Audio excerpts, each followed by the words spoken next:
আমাদের একদিন হয়তো মিথিক্যাল অখণ্ড ভারতের অংশ বানিয়ে ফেলবে। হয়তো তা হবে আক্ষরিক অর্থে অথবা রেটরিক্সে।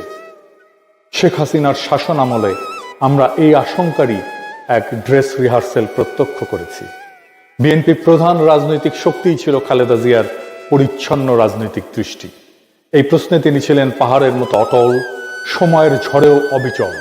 ইতিহাসে কিছু নেতা তাদের দলের চেয়েও বড় হয়ে যান। খালেদা জিয়া ছিলেন তেমনই একজন।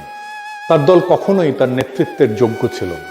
ক্ষমতালোভী সিভিল মিলিটারি ব্যুরোক্রেসি আর অলিগার্কদের হাতে তার দল কলুষিত হয়েছে।